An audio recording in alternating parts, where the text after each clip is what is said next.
Hi. What comes to your mind when you think about our defense forces? To me, they represent discipline, bravery, passion, sacrifice, love for Bharat, and most importantly, service above self. Thanks to our forces, we are able to live our lives with freedom and peace of mind. So, as we gear up to celebrate the 75th Republic Day, I wish to pay tribute to the human behind these forces through my series, Spirited Conversations with Defense Veterans. I hope you enjoy it.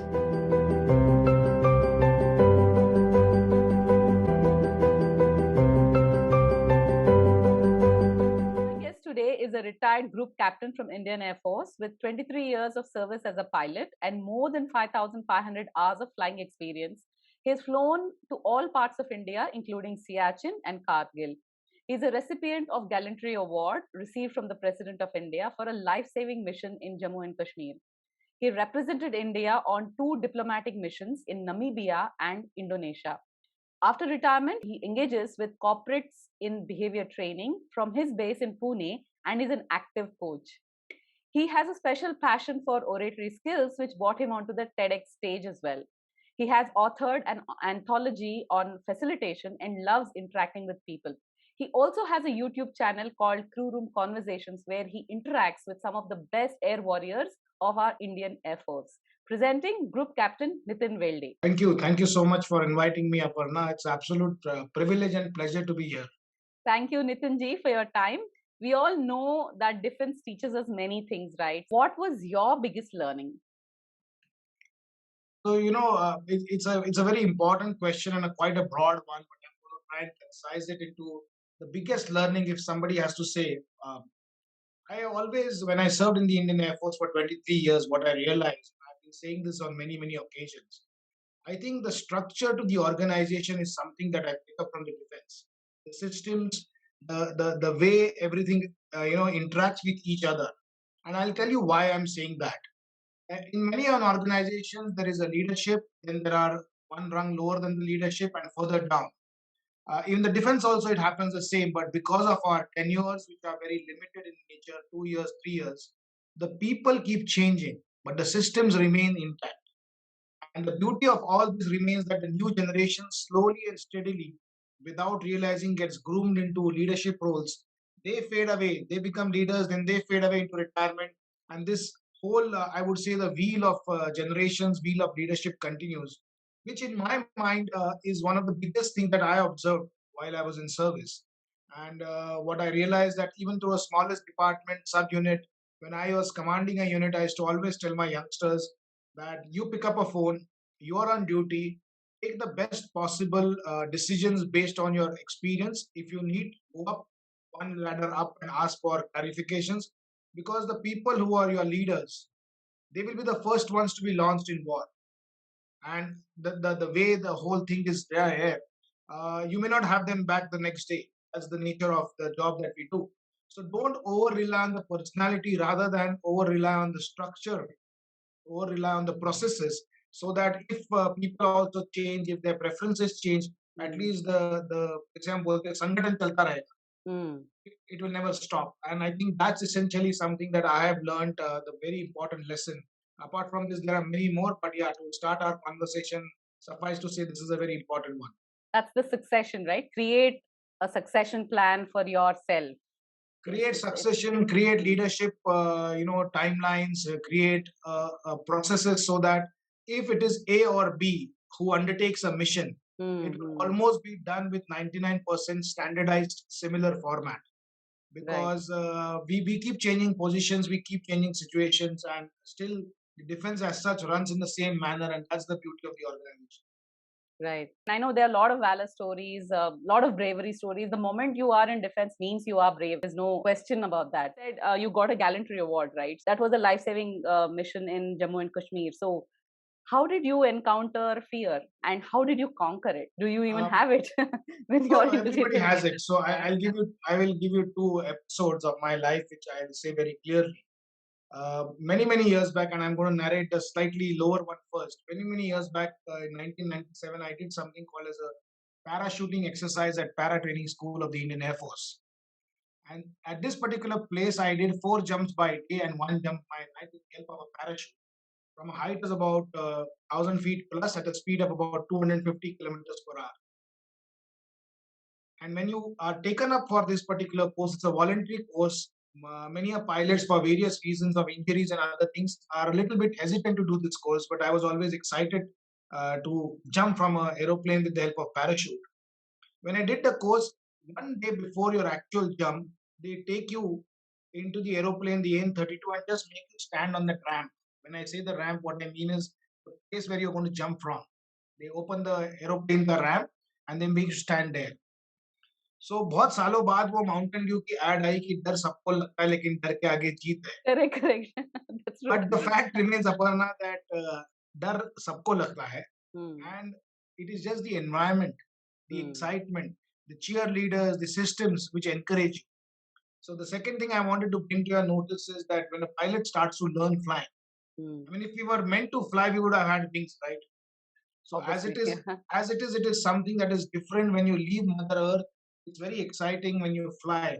But every pupil, every individual who flies the first time or the first few sorties is a little bit hesitant, afraid, excited, whole lot of feelings. But again, it is a system. It is a system of mentors whom we call instructors. It is a system of your peers, your seniors, who kind of encourage you and say, yes, you can do it. Because at the end of the day, it's a transfer of skill. The first example I gave you was pure bravery. I don't have any control. It's not a very skillful thing because you just jump. And True. that parachute you cannot control. It is the skill of somebody else who drops you within that drop zone so that automatically you land. During landing, you do a certain exercises to kind of cushion your landing. You are not directly involved in the skill. It is just bravery or courage. The second one is when you have the controls in the Siachen or anywhere else where you are going and operating on very small tabletop helipads at the limits of your aircraft marginal performance, and your skill, your knowledge has to manifest itself into a as well as a safe landing. And if the weather is not so good or if there are turbulence, you definitely feel a little bit of discomfort. And if one was to call it fear, yes, it is fear. But then you again overcome it because at the end of the day, you build up that confidence. You tell each other, you share those stories of, Aaj dar laga, I don't know what happened. And somebody who's senior will also share his experience. That happens. Flying training or even as a career in the Air Force as a pilot, you get exposed to many a test at very regular intervals. You're always evaluated for a lot of things because those evaluation parameters only ensure that how you well you do in service. And when I was an instructor, I used to tell my cadets exam. But when I used to have the exam from a senior examiner, they would maybe probably think in their brain the same कि मेरे को बोल रहे हैं कि tense मत होना but खुद भी हो रहा है. So because when you're about to go for your sorties, so I think uh, fear is there in every pilot's mind. It's very natural outcome of what you want to achieve and what you want to do. But again, I give all credit to the training, the environment, the cheerleaders, the people who give you that confidence that you can do it, uh, which ensures that typically in the armed forces and in the air force that pilots, ATC controllers, engineers do their job at a younger age in the most proficient manner. Right. So, like you said, right, there's always an environment that sort of encourages you and sort of makes you do your best in no matter what circumstances. However, when you're confronting fear, there's something that you tell yourself. The words that you tell yourself is much more important than the words people are telling you. Right. Initially, the fear is only the first time. So after that, you are used to it. But at that moment, what kind of words or narratives you give yourself, you tell yourself, makes all the difference whether you're comfortable in taking the next step. Is there any such thing that you have encountered, any mantra or something that affirmations? So when I got into coaching and the space of behavioral science, I understood this whole concept of affirmations. Classically, people who are not exposed to it, which I wasn't when I was a cadet or in my earlier years, we don't say it in those many words, but essentially what the one is doing is revalidating your own thoughts. And I'll tell you where I'm coming from. Flying as a profession can really get very, very challenging if you have performance anxiety. Because at the end of the day, it's not only your knowledge, it's your skill, the way you hold the stick at a particular height and speed, you got to do a certain action only then you can land the aircraft safely, so on and so forth. It's a very, very anxious thing because you don't know what's going to happen. So if you get into performance anxiety zone as such, you may get actually your performance will go down than really build up. The second thing is that flying is again a skill based thing. You go with an instructor debriefs you about certain things. If you overthink about it and over evaluate yourself, you could get into a very big loop of having a loss of confidence rather than giving confidence. And the instructor or the evaluator, in his own wisdom, is going to tell you because they want you to improve and not, stagnate. Because after a while, you tend to stagnate in any profession. So if you take it too much to heart, and इसको हम हिंदी में बोल सकते हैं कि बाल की खाल, अगर आप मन पे लेंगे and if you start feeling so senti about the whole thing, I think these are two things I followed myself. I taught my pupils. I taught my juniors that don't overthink because what happened yesterday may not happen today. And when I got into this whole behavioral training space, I understood the concept of here and now. But believe me when I'm saying this, when I can correlate it to flying, flying is an entirely process of here and now. What has happened if you have lost? I'm just giving you a training example. If you have lost 50 kilometers or 10 kilometers when you are supposed to do a certain maneuver of speed, you don't keep over evaluating why did I lose that speed. No, you say what is the next step. Okay, I want to do this maneuver. I want to put the aircraft in a dive here and now. When you start doing that maneuver, you don't think of 1 second earlier. You don't think of 1 second ahead. How it is going to be when I go back to my circuit flying? When I land, what am I going to do? You don't have the time.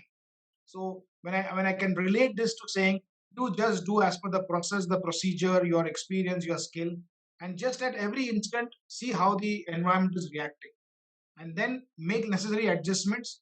और जो हम बहुत फौज में मैं तो at least बोलता था पढ़ना कि people at times get senti, they will feel very bad, they'll come back to you and say आपने उस दिन ये बोला, I'm feeling loss of confidence and all that.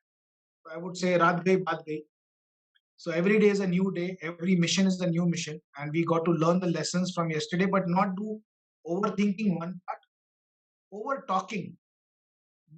Today's world age and stage, we love to go deeper and deeper and deeper into it. And like I say, that the sortie of 1 hour can have a debrief for 8 hours.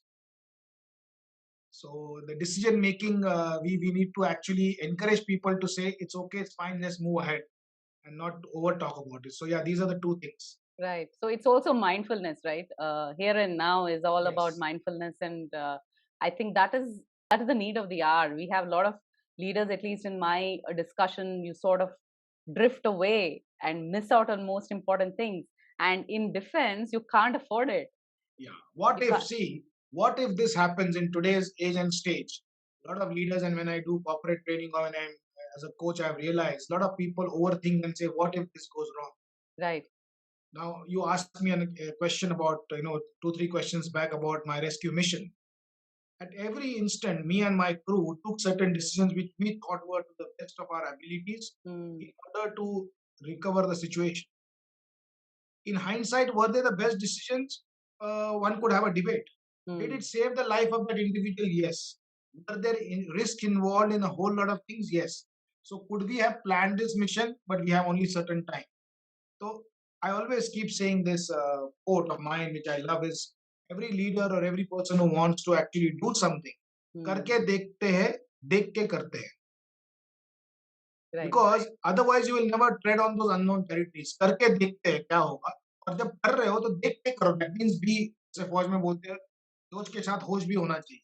So don't just go and do certain things. Just keep your mind also at it. Use your knowledge, and Right. yeah. So every decision that we take, we need not overthink. What if वो क्या बोलेंगे, फिर वो क्या बोलेंगे, फिर कहीं we'll not be able to reach anything.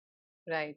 So, a question on vulnerabilities, like end of the day, everyone in the forces are all human beings, and you will encounter situations which at the front you may not really show it because you have your peers, you have your leaders, you have your entire environment that is akin to you taking a courageous steps.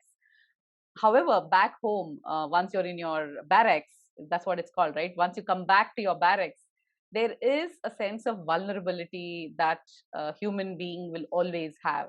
Now, how is that dealt with in defense? I mean, especially how did you deal with it if you were vulnerable? Were you? So yeah, so very interesting topic. And today's age and stage, it is up to the leaders, men as well as women, as leaders to talk of vulnerability of themselves, because it's a great kind of a barrier that we may like to create and say, no, I'm not vulnerable, while it's been proven without any doubt that each one of us is vulnerable. Uh, when you when you actually join NDA or join defense, amongst the whole peer group, you raise your hand and say, I want to be in Air Force. That's your vulnerability you're showing, because you are maybe one of those who said, I want to do this.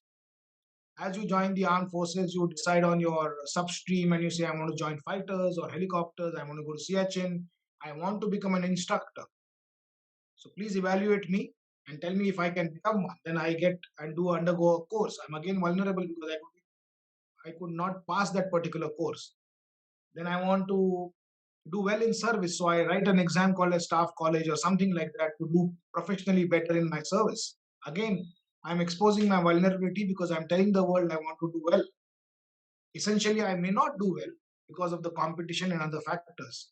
The only thing that happens in classically the armed forces, and again, this is something that I could relate to after I stepped out of the armed forces and I got into behavioral science as my profession as such, that it is again the system wherein what how you say the vulnerability is picked up by your seniors, your subordinate, and they give you a reinforcing talk or a reinforcing dialogue or a conversation in the same way.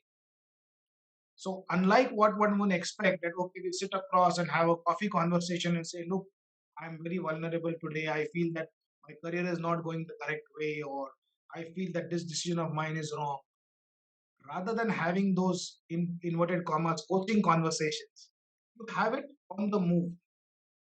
And फौज at least in the air force का जो बात करने का तरीका है, उसमें जो आपका सीनियर है वो पकड़ लेता है कि इसकी इतनी सर्विस हो चुकी है, these conversations actually इसके for the last 6 months this guy is getting a little bit worked up because he's at that age bracket where his friends or his course mates are doing something presumably better, changing an aircraft or going for certain courses. That is making this individual little bit insecure. So a whole lot of his conversations are now rotating around that. And then you reinforce certain dialogues or certain conversations to make that person at ease, maybe do some self-reflection.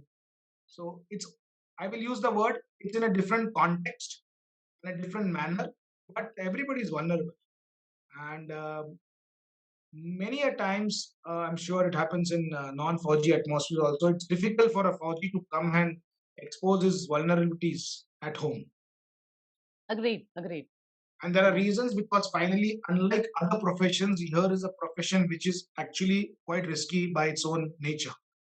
So, a pilot whose flight has not worked out well or sortie has not gone well, and a very, very narrow escape, very rarely will come and discuss with his wife or with his children. And there are reasons for it, and which are absolutely okay, otherwise the whole context may change. So we are not very open to those vulnerabilities at home, but yeah, in office space, we encourage those and free flowing discussions. They may not again happen in a formal setup, but over a period of time people do. And that's why when you see my crew room conversations, one of the things that I loved about the crew room was the peer to peer learning, storytelling that happens, because there's so much of it's a semi formal setup. चाय पकोड़े चल रहे हैं, बातें चल रही है, but you are able to expose yourself, you are able to put your guard down and really come up with what's on your mind. Hmm. What about failures? How are they tackled by the forces, in your opinion? I think forces, and I can definitely say it for the Air Force for sure, and I'm 101% sure it's same for the all three services, that the organization as such, the environment as such, is an extremely encouraging. And whenever we do something new, we are ready to accept the individual as well as the outcome of that being a failure. So there is no doubt in my mind that when you launch a person solo, when you make a person sit on the ATC and say, okay, you control it the first day on your own, you are willing to take a chance that something may go wrong. Of course, there is a supervision. So there is a slow and steady rise of responsibility that you give an individual. Again, it's an inbuilt leadership system that you have set up over a period of many, many years. The failure that happens, nobody really mocks about it, nobody makes fun of it. Uh, there is hardly any chance that in a formal thing you would even dissect it to the required level, because you would just say, let's move ahead, let's learn some quick lessons and move ahead, because every flight, every mission. So to give you an idea, before every flight or sortie, what we call, we have a briefing. And suppose there are 4 members in that flight sortie, we talk to each other and say what we are going to do. And after the flying, we do a debrief. So even to the smallest of activity called as one sortie, we have a briefing, execute, debrief. And debrief is the place where you may not classically say, oh, we failed, all of us didn't do it right. You may just say, okay, this way, whatever we had decided, this didn't happen, our catch up didn't happen, our approaches didn't work out, quick debrief, and move on to the next day. So if you want to call them what didn't work out rather than a failure, what went well, what didn't go well. Debrief is an integral part, and the funny part is debriefs happen for every event in the armed forces. Right. Even a smallest of event, you have a seminar. At the end of the seminar, you'll quickly get into the huddle and say what went well, what didn't go well. And ये भी नहीं कि what didn't go well पे लंबा चल रहा है, 12, 30 seconds and 3 hours of what didn't go well. So it's you have to move ahead to the next flight. Right.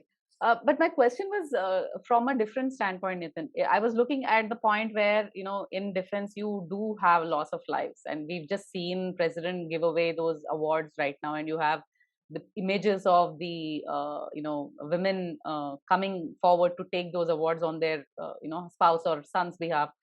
And considering those as failures, I mean, I don't mean the entire mission is a fail, but then the loss of life is definitely, if we can put that under the failure bracket. Would the briefings or the debrief that you have discovered, or you just narrated, similar ones also happen, as in what happened, why did the loss happen in the first place, did we do something wrong, or was it something that you can, of course it probably is an already same process that you already narrated, but is there anything else that, especially on the emotional bit, because you're, when you lose, it's somebody who's probably your roommate, Sure. And play of emotions is at the high. So I'm more interested on that aspect, on the individual's aspect. How does that get dealt? So that gets dealt at 2 levels, and I'll tell you the first level first. That there is a beautiful quote which says that, and I'm talking from the Air Force perspective, that when any pilot dies, it takes away a part of us, because we could have influenced his decision making, his skill, his judgment at some point, because we've been a part of that same crew. Unless and until there's a mechanical failure or an engineering failure, and what we classically call in the Air Force parlance a human error. Right. So this is my own thought that every pilot uses the best of his skill, judgment, and experience. Skill, judgment, and experience to undertake a certain mission on a certain day at a certain time. One of this falls short of the expected outcome is a matter of tragedy, and it makes you emotional about things. It thinks, क्यों इसने ऐसा किया? Why did he not turn left or right, or why did he get into weather clouds, and so on and so forth.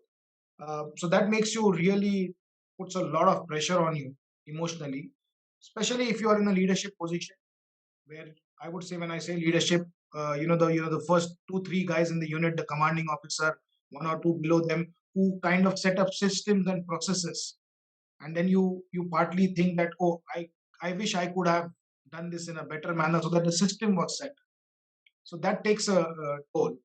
And the second thing is that, what do? You just put your chin up and next day fly, because there is no time to actually do anything more than that, because there's a court of inquiry, they'll go into the details. There's no point getting into the conclusions prematurely. And so what happens is, let's say, I'm just giving an example, you are leading a bunch of pilots whose specialized role is a certain role in the Indian Air Force. You ensure that as a commanding officer, you set up certain processes so that 99.999% of the time, every pilot of your unit will quickly react in a certain manner and do a certain thing. But having said that, you are not going to be there. That pilot is 200 nautical miles away from you, undertaking a mission alone. Weather is there. You cannot control all this. So you just hope and you just pray that that particular pilot will take all decisions correctly. If between erring on the positive side, oh, you came back, why did you come back? Sir, weather was bad. No questions asked. Because, and this is what I followed when I was a commanding officer. You want to cross Banial and you want to go on the other side. What happened, sir? Weather was bad. Okay, no problem. Because the more you ask questions, kitna bad tha, ho sakta tha kya, nahi ho sakta tha, that individual thinks that I am being judgmental about that individual's decision. And then you may end up taking some chances. So at an emotional level, you feel very bad when something like this happens because finally part of the fraternity. But you cannot keep discussing it because as a leader, you got to say next day you have to fly the mission. So work must go on, and in this environment of aviation, no pilot ever can lose his confidence over his own skills, over the skills of his subordinates, over the engineering, whole infrastructure, over the aircraft. So you got to be at the tarmac the next day for a 7:30 takeoff. That's the way life is. Right. So, but then you do have a billion countrymen praying for all our forces by default. So yes, prayers will continue. I want to talk a little bit about your transition into the civil world, right? Even today, my visiting card, my LinkedIn, my Twitter handle doesn't have Group Captain Welde. Ask you, and frankly, I did not know that you had you were in Air Force until we got connected. And when I say contact, it's a contact with problem, contact with people, contact with products. It's a continuous engagement game.